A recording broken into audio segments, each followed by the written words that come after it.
पृथ्वीची हवा लागली. म्हणून माऊलीने तिथं ओळ वापरली की धरणी वायू लागता स्मरण विसरे तत्वता ओळखू लागे माता पिता आणि कोहम कोहम रडू लागला. मी कोण मी कोण मी कोण असा करू लागला. बघा त्याला बालकाला कशी बुद्धी आहे हो.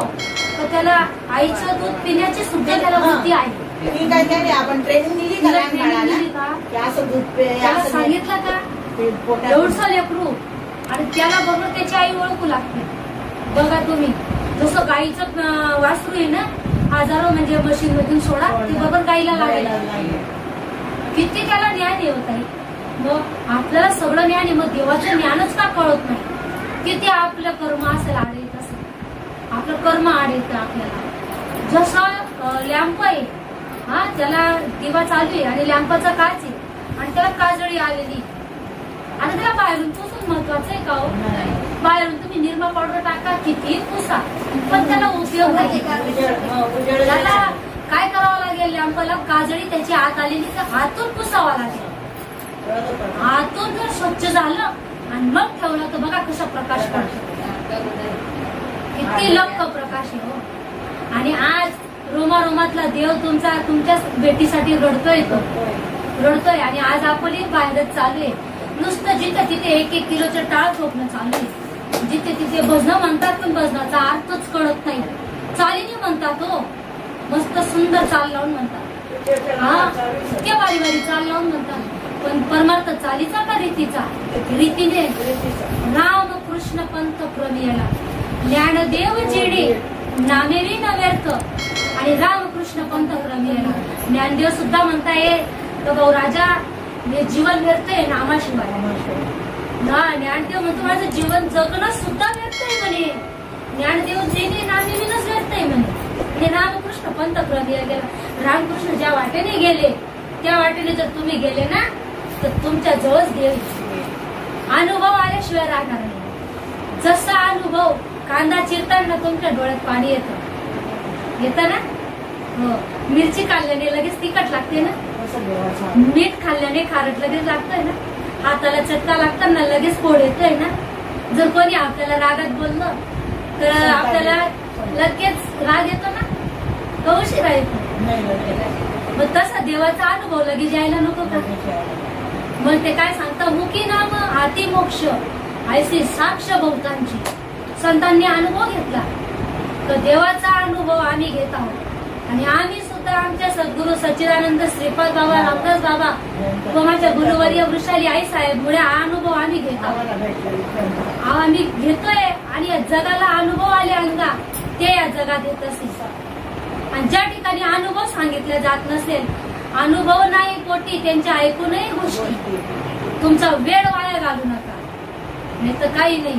वायाची उपाधी दंभ धर्म आहे. काहीच नाही. उघड्या बाजारी कथा येतो नावडे पंढरी नाथा. एवढ्या वेळेस टाइमपास करायचा नाही. कारण ना श्वास अनमोल किमतीचा आहे. जर आपला श्वास निघून गेला ना तर आपला देव सुद्धा आपल्याला करता येणार नाही. म्हणून देह हा आहे ना देव मिळवण्याचं माध्यम आहे. ह्याच जन्मी ओळखी करा आत्माराम संसार संभ्रम बघू नका. आणि जन्म इतका उत्तम आहे तर त्यामुळे ज्या दिवशी तुमचा आणि लेकराचा संबंध कट झाला देवाचा संबंध कट झाला त्यानंतर काय झालं मग त्याच्या जीवनामध्ये आला फक्त कधीचा वारा लागला. त्याला लागला तो मोठा झाला. मोठा झाल्यानंतर काय मग त्याचे तेच राट गाडी चालू झाले. त्याचं शिक्षण रे पाणी रे त्याचं लग्न रे उपाध्यांमध्ये देव राहिला बाजूला. तो म्हणतो आता कोण कोण तो रडायला सुरू झाला. आणि सगळेजण सांगतात का संसार दुःख मोडे जो बाजूनी गडे आणि याच्यात इतकं नश्वर आहे तरी मी पण संसाराचा पिछा का सोडत नाही. हा एवढं सगळं माहिती आपल्याला तर संसार दुःख मोडे नाशिवंत आहे येण्यासाठी किती मी करावं तरी तो पूर्ण होत नाही. किती आटापिटा करा आज लहान ते मोठे या वयापर्यंत आपण किती धान्य खाऊन घेतलं तरी पोट भरलं का आपल्याला नाही. किती कमवणार तुम्ही. शेवटी आपल्याला वेळापिसा करायला लावलं याने. इथं बरं पोटासाठी सिधी स्वदेशी हा मग एवढ्या याच्यासाठी मग तरी पण अजूनही तुम्हाला चान्स आहे. आजपर्यंत वाल्या पोळीसारखं एवढं पाप आपण केलेलं नाही. वाल्या पोळीचा वाल्मिकी ऋषी झाला. आणि त्याने रामाच्या जन्माआधी रामायण लिहून ठेवलं. बघा त्याची कीर्ती किती, राम वाल्या कोळीची कीर्ती किती मोठी. हा आणि विचार करा हो. आणि हा अजून मेन उद्देश का वाल्या कोळीला एवढं काही पाप करण्याची अक्कल होती आणि त्याला राम राम म्हणता येत नव्हतं का? आणि आताचे लोक सांगतात का तो उलटा म्हणत होता म्हणून, मरा मरा मरा, उलटा मरा मरा म्हणत होता म्हणून. पण नाही, हरिपाठात ते प्रमाण आले. आजपा जपणे उलट प्राणाचा, तेही मनाचा निर्धार असेल. आता बघा तो जप, आणि तो जप फक्त संतांच्या वाक्यानेच तुम्हाला मिळतोय. अनादी काळचं महान असं तत्व आहे आणि ते संतांच्या वाक्यानेच तुम्हाला हरिपाठ समजणार. का भावेवीन देव न कळे निसंदेह, गुरुवीन अनुभव कैसा कळे. ज्ञान देव सांगे दृष्टांताची मात, साधूंच्या संगती करणोपाय. मग आपल्याला संगत कोणाची पाहिजे? साधूंची. मग आता साधू म्हणजे कसा पाहिजे? का त्याचे शरीरातले जे 6 विकार धुतलेला पाहिजे, त्याला साधू म्हणतात. आणि संत कसा म्हणतात? का त्याच्यातले सगळ्यांचा अंत केलेला असतो. काम, क्रोध, लोभ, दंभ, मद, अहंकार, जे जे विकार असतील षड्रिपू, त्याचा अंत केलेला असतो तो संत. आणि साधक कसा असतो? तर त्यांनी सगळे काही धाकात ठेवलेले असतात, तोच साधक असतो. म्हणजे विचार करा तुम्ही, असा साधू दुर्मिळ. पण आम्ही परम भाग्याचे आहोत की आम्हाला या कलियुगी उद्धार केवळ हरीच्या नामे. आणि असा साधू आमच्या जीवनामध्ये लाभला आणि खरंच आमच्या या नाशिवंत देहाचा सुद्धा उद्धार झाला. आणि बघा ना काय सांगितलं माऊलींनी? हरिपाठ कीर्ती पवित्रची होय देव त्याचा. मग हरिपाठ कीर्ती, मग आता ती कीर्ती कशी मुखाने गाणार? तुम्ही हरी हरी म्हणून गाणार का? मग त्याची सुद्धा रीत संत सांगतात. आणि त्या रीतीने जर गेल्या ना तर तुम्हाला सोपं आहे. माने घालल्या हा अगदी सोपं आहे परमार्थ. पण या बांधत्यांनी अवघड करून सोडलं. हे जे आता पाखंडी घुसले ना धर्म मार्तंड, या धर्म मार्तंडांनी फक्त थोडस सांगून द्यायचं बस. हा उघडा मंत्र त्यांनी दिला. बहिणीच्या गोष्टी कीर्तन 2 तास करायचं, पैशाचं पाकिट आणि उघडा मंत्र त्यांनी दिला की रामकृष्ण आधी म्हणा बस, फक्त नाश्त्यावर बागून. पण हे ते सांगत नाही की रामकृष्ण कसे राम झाले, कसे कृष्ण झाले. हा राम केला ब्रह्मज्ञानी वसिष्ठ मुनी तारको, श्रीकृष्ण सांदीपणी परब्रह्म दावी. कारण रामाला सुद्धा वसिष्ठ गुरूंकडे जावं लागलं, त्यांनाही सद्गुरूचं मार्गदर्शन घ्यावं लागलं. श्रीकृष्ण भगवंतांना सुद्धा 36 वर्ष सद्गुरूंच्या सानिध्यात राहावं लागलं देवाला. कारण राम हा कालचा पुत्र दशरथाचा अनंत युगीचा आत्माराम. रामाशी जर राम जर ठावे असतात तर काय जाता वसिष्ठापाशी? जर प्रभू रामचंद्राला ते देव आहे हे जर माहित असतं तर कशाला गेले असते ते? म्हणून ते वारंवार सांगतात की तुका म्हणे सोपे सर्वाहुनी, शहाणातच धनी घेतोय. अगदी सोपा परमार्थ आहे आणि त्याला अवघड केला या लोकांनी, अवघड केला. आता आपल्याला म्हणजे कसं आहे, आता ते तुम्ही म्हणाल नाम, आता ते नाम जाणून घेण्यासाठी नाम म्हणजे काय भानगडी? नाव हे देवाला ठेवले. आता तुम्हाला सांगितलं ताईंनी मंजू येणार. आता इथं सगळ्या जण ताई बसलेले आहे, आपण सगळ्या स्त्रिया आहेत. पण आता मंजू कोण आहे तुम्ही त्याची वाट बघताय. हा मंजू येणारे, मंजू येणारे वास. आणि एकदा मंजू आली म्हणजे देवाला नाव ठेवलेले बरं. हा आणि मंजू मधलं जे आहे ना ते नामी बर का. हा नाव आणि नाम म्हणून नाव रूपाचा नाही मेळ, अवघा वाचेचा गोंधळ. म्हणजे आज सगळा गोंधळ चालू आहे. आणि या गोंधळ आहे ना काय म्हणतो आम्ही, संतच म्हणतात आम्ही नाही, वांजुटी भक्ती वांजेशी डोळे कैसे होते. बरोबर आहे का नाही? राशी चंदन सरपाशी दुग्ध पान करू नये आणि आपली वाचा शिलवू नये. मूर्खाला बोलून काहीच उपयोग नाहीये. बघा शाण्याला एकच असतं आणि गद्याला आचारी जात असतो. काय बोललं म्हणजे सरपाला दूध पान, हा म्हणजे सापाला दूध पाजायचं काहीच नाही. सापाला किती दूध आणि खर म्हणजे गदाड्याला चंदन लावलं तरी काही फायदा नाही ना. हा आणि मूर्खाशी संभाषण करू नये. किती बी नागाला दूध पाजायचं मूर्खाशी संभाषण करू नये आणि व्यक्ती आपली वाचा शिरवू नये. ज्याला ज्ञानोबा संतांचा बोध जर कळतच नसेल तर ते मूर्ख जे. म्हणून ते माऊली 8व्या अध्यायात म्हणून गेले की जैसे वैराग्याची शिवण देखती विवेकाची भाष्य नेणती ते मूर्ख केली पावती मज ईश्वराते. अरे अर्जुना, या मूर्खांना वैराग्य माहित नाही, त्यांना विवेक माहित नाही आणि ते मला ओळखू शकत नाही. आणि मी तर सगळ्यांमध्ये आहे. का मी असे ऐसा कोण ठाव नसे, प्राणी यांचे दैव कैसे ते न ओळखती माते. अर्जुना, ते मला ओळखू शकत नाही, पण मी त्यांची वाट पाहतो. वाट पाहे उभा भेटेची आवडी हो, वाट पाहे उभा भेटेची आवडी. कृपाळू तातडी उतावीड, कृपाळू तातडी उतावीड. देव सुद्धा तुमची वाट पाहतो, पण तरी तुम्ही देवाला भेटत नाही. त्याला मान्य आहे, तुम्ही जी भक्ती करतायत ना ती त्याला आवडते, म्हणून ते सांगतात याची थोर भक्ती आवडते देवा. संकल्पावी माया संसाराची, ठेविले आनंदे तैसेची राहावे, चित्ती असू द्या रे समाधान. बघा, तुम्हाला भगवंत सांगताय का हीच थोर भक्ती मला आवडते आणि अशी भक्ती पाहिजे. भक्ती म्हणजे काय? हळद कुंकू वाहणे ते नाही, हा आरती करणे ते नाही, तुम्ही मस्त रांगोळ्या टाकणे ते नाही. भक्ती म्हणजे अंगाला राख लावणे हे सुद्धा नाही. भक्ती म्हणजे काय पाहिजे? त्याला फक्त सतत त्याच्या चिंतनामध्ये, आणि तो देव कसा प्रकट होतो? चिंतनानेच होतो. म्हणून मग ते सांगतात चिंतन महत्वाचं आहे. तर चिंतन चित्ताला लावी मनाच्या मनाला, उन्मनीच्या सुखा आत पांडुरंग भेट देत असे. पांडुरंग भेट देत असे, कारण त्या पांडुरंगाला भेटण्यासाठी आपला जन्म आहे. मग नुसतं खाण्यासाठी नाहीये. वडापाव खाय, कचोरी खाय, खमण खाय, इडली डोसा खाय, आजकाल हेच चालू आहे बस. पण हे सगळं व्यर्थ आहे. त्यासाठी मंथन करावं लागतं. मंथन जसं आता दूध आहे, आता दूध म्हणजे तूप आहे नाही, मान्य करायला तुम्ही. मग आता सांगा त्याच्यामध्ये आपण तूप कस काय काढणार?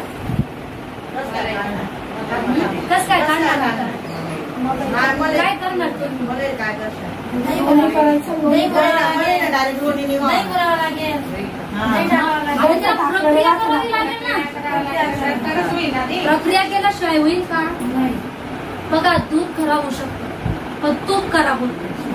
कशामुळे? प्रक्रिया केल्यामुळे. आईने 2 वेळेस त्याला तापवलं बरं. पहिली वेळेस दूध तापवलं, नंतर त्याची साय काढली, मुरझण टाकलं, मुरझण टाकल्यानंतर त्याला मंथन केलं, लोणी काढलं, मग त्याला परत तपवलं. हा, तपवल्यानंतर त्याला तूप काढलं. आता ते तूप खराब होईल का?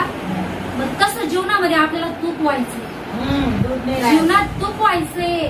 कारण दूध आहे ना, कोणीतरी मिठाचे खडे टाकून दूध भासवू शकतो. आता हे जे आहे हा कलियुग आहे, आणि या कलियुगामध्ये लोक पैशांच्या अधीन झाले आणि नाना मते नाना पंथ सांगायला लागलेले. म्हणून माऊलींनी सांगून ठेवला हरिपाठात, मंथुनी नवनीता कैसे गे अनंता, वाया व्यर्थ कथा सांडी मार्ग. करत का कोण आज याचा विचार? सांगतं का आज असं? फक्त सांगतं 108 वेळा असं करा, 108 कसं करा, तुमची दिशा अशी, तुमची दिशा तशी. एवढा बारे इथं जन्म नाशिवंत, आयुष्य देह नाशिवंत सांगितलंय. हा जो बोलतोय ना, हा पाहुणा जर निघून गेला, याला लाकडं रचल्या जातील. कितीही तुम्ही इकडून तिकडून सोपे बदलावा का देवघर बदलावा, नाथ बाबा सांगताय हरीचिया दासा हरिदायी दिशा, हरिदायी दिशा आहे. हा, इकडे अजून सांगतात की तो भरला गुणदाट हरी दिसे. मग तुम्ही जिथे जाता तिथं तुमचा हरी आहे. आता याच्यात मी बसली इथे, या ठिकाणी तुम्ही बसले, याच्या ठिकाणी धन आहे, धन आहे. मी तर काय करावं लागेल? काजळी लावणारा पावा लागेल. नाही, पृथ्वी निदाने भरली आहे, परी पायाडू विना प्राप्ती नोई. पैसा आत्मा स्वतः सिद्ध आहे, परी सद्गुरु विना लायची नोई. तसा आत्मा स्वतः तुमचा सिद्ध आहे, त्याला सद्गुरूच लागतो. सद्गुरु शिवाय नाहीये. आणि आता हे सद्गुरूंना आहे ना, सत्य परमार्थ झाकून ठेवला, झाकून ठेवला. पण एकमेव असंच आहे कुठेही जा तुम्ही, तुम्हाला हे नाम सांगणार नाही कोणी. तर ते ज्ञान पैगा बर्वे काय आहे? कारण आहे ना, नामदेव महाराज म्हणतात ज्ञानदेवी ग्रंथ श्रेष्ठ एक तरी ओवी अनुभवानुभव. एक ओवी, पहिलीच ओवी मध्ये त्यांनी सांगितलंय ओम नमो जी आद्या वेद प्रतिपाद्या जय जय स्वसंविद्या आत्मरूपा देवा तुची गणेशू सकलार्थमती प्रकाशू म्हणे निवृत्ती दासू अवधारी जोजी. विचार केला करत आई का आत्मा हा परमात्मा आहे तुमचा. निवृत्ती महाराज म्हणतात हरिपाठात आम्ही देही तो आत्मा, आम्ही देही तो आत्मा, आम्ही विदेही तो परमात्मा. मग विदेही प्राप्त होण्यासाठी, विदेही म्हणजे काय? तुम्ही आणि देह वेगळे, आत्मा आणि परमात्मा, जीव आणि शिव. देह जीव अज्ञानी, जीव आज्ञा नसतो, त्याला माहित नाही, पण त्याला शिव स्वरूप होण्यासाठी सद्गुरू पाहिजे. जसं अनादी काळाची जी परंपरा आहे, बघा आदिनाथ उमा बीज प्रगटले मच्छिंद्र लादली सहज स्थिती त्याची प्रेममुद्रा गोरक्ष स्थिती. बघा तुम्ही म्हणतात बरोबर, त्याचा अर्थ बघा आदिनाथ उमा म्हणजे पार्वती माता. मग आता इथं वेगळं काहीच नाही ना, देव एकच आहे. फक्त सांगणारे बामट्यांनी सांगितलं नाही आणि समाजाचाही दोष आहे. अशा बाबांना लोकांनी डोक्यावर धरलं. हा, त्यांना हसवण्याची रेट 40 ते 50,000 सांगितली. आणि काय सांगतो तो भांडा, हसून हसून सासू सुनेची गप्पा सांगतो, तो टाइमपास करतो आणि जो कीर्तन ठेवतो त्याच्यावरच टिंगलटवाडी करून देतो. विचार करा तुम्ही. मग म्हणूनच बोलतात ना. आणि असे प्रत्येक याच्यात तो सांगतो का किडा पाडतो. अरे भाऊ, तूच व्यासपीठावरून किडे पाडतोय ना. हा, तू व्यासपीठावरून किडे पाडतो. व्यासपीठ काही रडून रडून याच्या त्याच्या नावाने रडण्याचं काही साधन. नारदाची गादी इथं ज्ञानेश्वरी समोर ठेवली आहे, इथं ज्ञानच सांगितलं पाहिजे. ज्ञानाशिवाय इथं दुसऱ्या गोष्टीच करायच्या.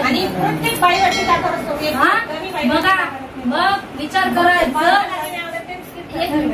इथे जर आदिनाथ उमा सांगितलं ना, मग उमा मातेने भगवान शंकराला प्रश्न विचारला का हे देवा, हे भोलेनाथा, तुम्ही कुठल्या भगवंताचं नामस्मरण करता मलाही सांगा ना. मलाही सांगा. ते सांगतात तुझ्या वरची बात नाही, मला सांगा. बघा पार्वती मातेने जर भोले शंकरांना विचारलं नसतं ना, तर तुमच्या आपल्यापर्यंत आलंच नसतं, नाही आलं असतं. हा, पार्वती माता म्हणजे साक्षात आदी शक्ती आहे.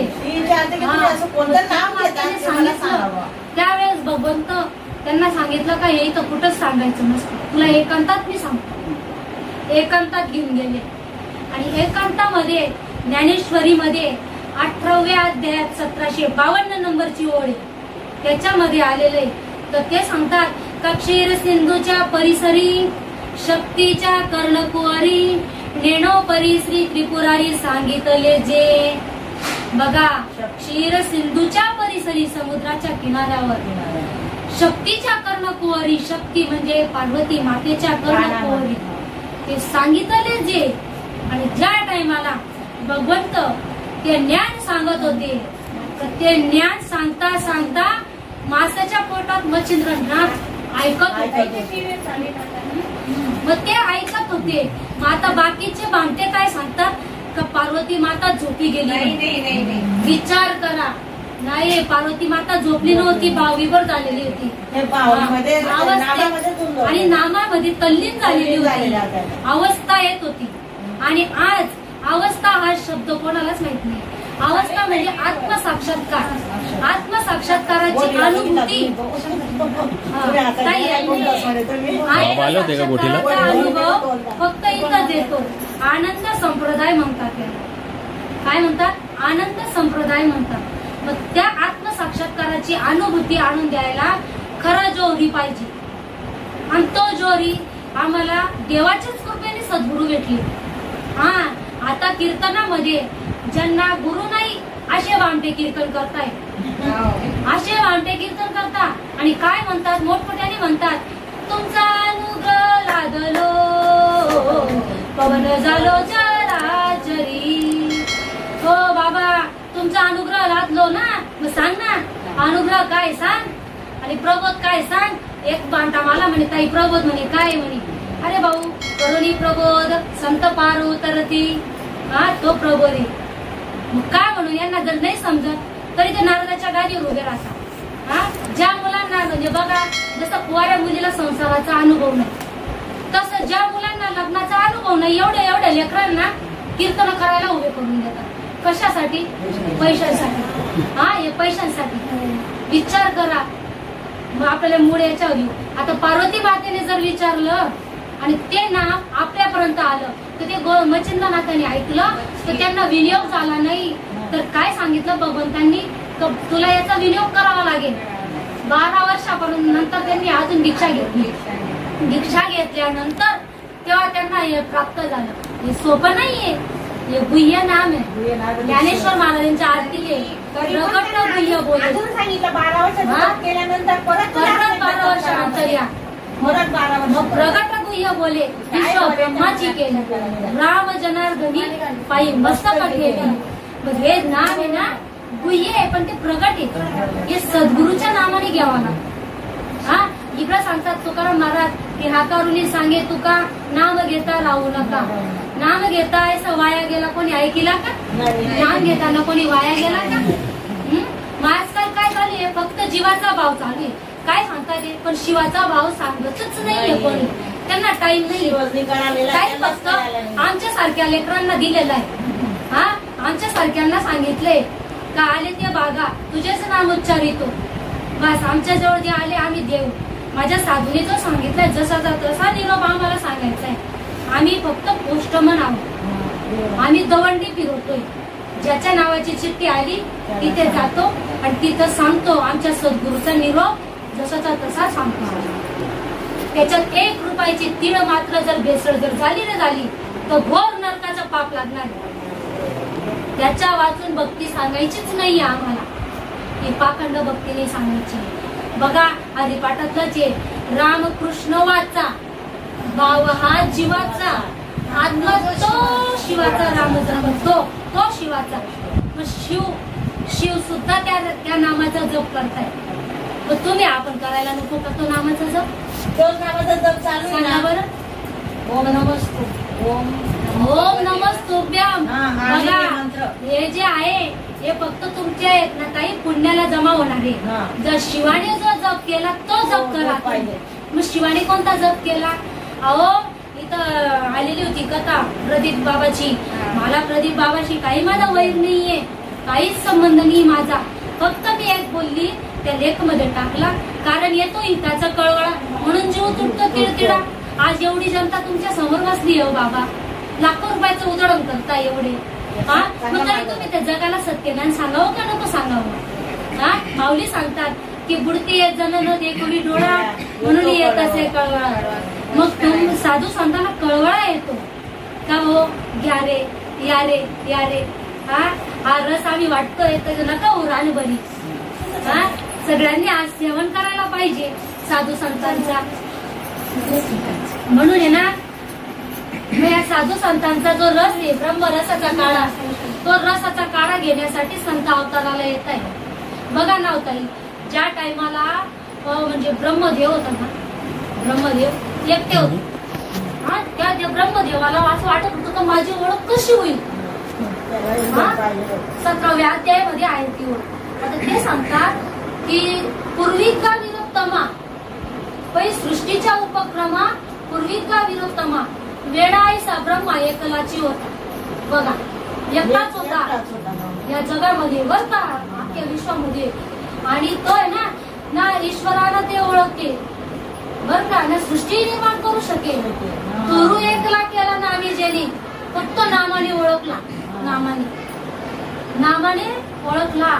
मग त्याच्यामध्ये हंस रूपी विष्णूने अवतार घेतला हंसाच्या रूपात विष्णू भगवान. आणि तो बोध ब्रह्मदेवाला केला. आणि ब्रह्मदेवाला केल्यानंतर इकडे दत्तगुरूंना झाला. हा नाही यात्रींना झाला मग दत्तांना झाला. मग दत्तगुरूंनी लक्ष्मण बाबांना केला. हा बलवीर बाबांना झाला. नारायण बाबांना झाला. सतयानंदांना झाला. शांतामाईला झाला. बंडोबा बाबांना झाला. केरोबा बाबांना झाला. आणि श्रीपाद बाबांना झाला आणि रामदास बाबांना झाला आणि मग माझ्या गुरुवर्या वृषाली आई साहेबांना झाला.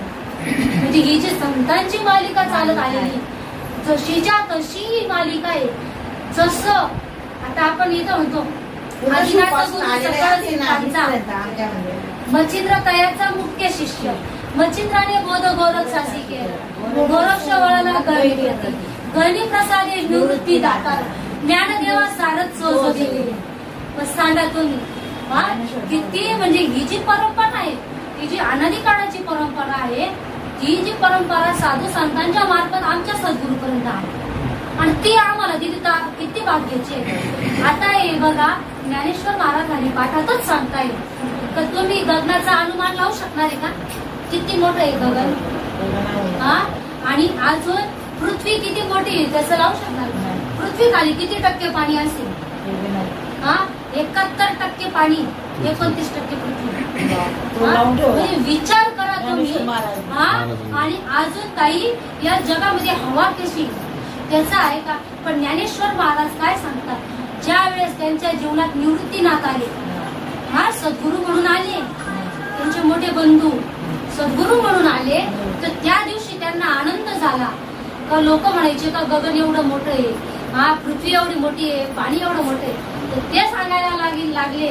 बघा तुम्ही सद्गुरूच्या कृपेने का ज्ञान देव पुसे निवृत्तीचे चाड, गगना मुनी वाढ नाम आहे.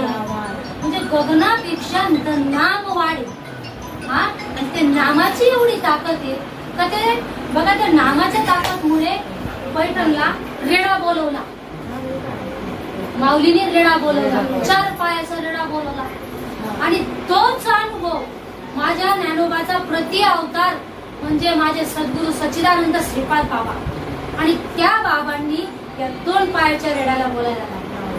कुठल्या संस्थेत गेलो नाही, कुठल्या शाखेत गेलो नाही, कुठल्या शाळेत गेलो नाही, आणि हा 2 पायाचा रेडा तुमच्या समोर सद्गुरूचं ज्ञानोबाचं वर्णन करतोय. माझी काय ताकद होती हो, मी तर एक साधारण नाही, तुमच्यासारखीच आहे. मी घरातले काम करणारी आहे, माझी काहीच ताकद नाहीये बोलण्याची, मला काहीच येत नाही, काहीच नाही. मला वाचता सुद्धा येत नव्हतं, वाचता सुद्धा येत नव्हतं. मग माऊली म्हणतात ना हो, सूर्य सुद्धा कोणाच्या सत्तेने चालते, कोणाच्या सत्तेने. म्या चालविल्या सूर्य चाले, म्या बोलविला वेदू बोले, म्या आलविला प्राणू आले, जगाशी चालविता मी एकच आहे, जगाला चालवणारा मी एकच आहे. ते म्हणतात का हे विश्वची माझे घर, ऐसी मती जयाची स्थिर, किंबहुना चराचर आपणासी झाला. बघा ते सांगताय हे विश्वच माझं घर. आणि ज्या दिवशी त्यांना या सद्गुरूचा बोध झाला त्या दिवशी माऊलींनी ठाम निर्णय केला का मी माझ्या पुरता नाही, आज जी भक्ती चालते ना, का माझा प्रपंच सुखी राहावा, माझं घर सुखी राहावं, म्हणून या हे पाठी लाव, ती पाठी लाव, हे दुई ते दुई, असं कर तसं कर, कर्मकांडांच्या भक्ती आपण त्यांनी सांगितलं. पण माझ्या माऊलीने काय केलं, ज्या दिवशी त्यांना अनुभव आले ना त्या दिवशी सांगितलं की अवघाची संसार सुखाचा करील, आनंदे बरील ती. बघा अवघाची संसार, आणि माऊली सांगते, माऊली माझी विश्वाची माऊली, आणि तोच माझा माय, तोच माझा बाप, तुम्हीच संत माय बाप कृपावंत, काय मी पतित कीर्तिवान, मी तर तुमच्या पायाची धूळ आहे, धूळ सुद्धा बनू शकत नाही, मी एवढं पामर आहे. मला देवा तुझ्या पायाचा नख जरी केला ना तरी मला भरपूर, कारण मला तू पाहिजे. जसं बघा एखाद्या मुलीचं मुलावर प्रेम येतं, हा, सर्वस्व रात्रंदिवस ती त्याचाच विचार करत बसते, हो त्याचाच विचार करत बसते. आणि तो नुसता तिला जरी भेटला तरी तिचं मन मोठं होऊन जातं. हा, ते पाणी घ्यायला जरी गेली तरी ती तिकडे दिसल का तिकडे दिसल का असा कृष्ण गल्ली पोळात फिरतोय राधा, आणि मार शिवाजी सारखी दाढी वाढवतो. हा बघा तुम्ही, आणि ती राधा कशी होती भक्ती, राधा म्हणजे दारा, ही दारा, ती भक्ती, ती दारा अशी उलटी नाही वाढत, अशी वाढते. आणि तो कृष्ण आत्मा त्याच्यासाठी ती रडते. हा तुमचा आत्मा सुद्धा इथं कोण आहे, नामी फक्त आपले नामी. बाबाचे. हा, श्रीपाद बाबांचे ना नाही, श्रीपाद बाबांचे. अनुग्रही श्रीपाद बाबांचे आपण म्हणजे ताई हा जो मनीषा आहे आलेली ना. मग इथे ना ताई आपल्याला प्रवचनाचं येतोय